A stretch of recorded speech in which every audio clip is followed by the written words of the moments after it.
Joseph n'avait que 17 ans lorsque sa vie a changé pour toujours.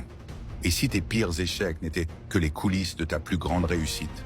Un garçon de 17 ans a tout perdu avant de tout gagner. Son histoire va changer ta façon de voir l'épreuve. Joseph n'avait que 17 ans lorsque sa vie bascula pour toujours.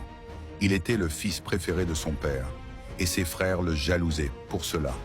Mais lorsqu'il leur confia « Un jour vous vous prosternerez devant moi », leur jalousie se mua en complot meurtrier.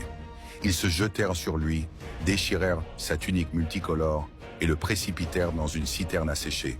Puis, sans aucune pitié, ils le vendirent comme esclave à des marchands en partance pour l'Égypte.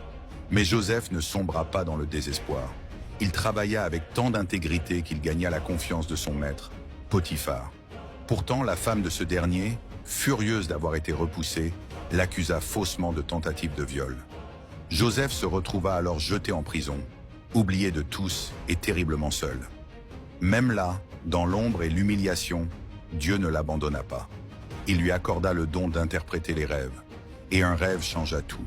Pharaon fit un songe que nul ne pouvait expliquer, sauf Joseph. Devant le souverain, il révéla « 7 années d'abondance viendront, suivies de 7 années de famine dévastatrice. Préparez-vous. » Pharaon, stupéfait par tant de sagesse, l'éleva au rang de vizir, le rendant maître de toute l'Égypte. Des années plus tard, la famine frappa.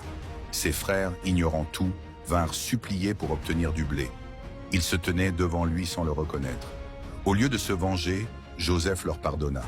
Il prononça ces mots inoubliables. « Vous aviez projeté de me faire du mal, mais Dieu l'a transformé en bien. » De la citerne au palais, du rebut au vizir, l'histoire de Joseph crie une vérité éclatante. Quand Dieu a un plan, rien ni personne ne peut l'arrêter. Le dessein de Dieu est toujours plus vaste que ta douleur présente. Si tu traverses aujourd'hui une saison de citerne, de rejet ou d'injustice, garde confiance. Il prépare ton moment de palais. Écris « Amen » dans les commentaires si tu crois que Dieu peut transformer ton épreuve en tremplin. Partage cette histoire avec quelqu'un qui a besoin de se rappeler que la fin n'est pas encore écrite.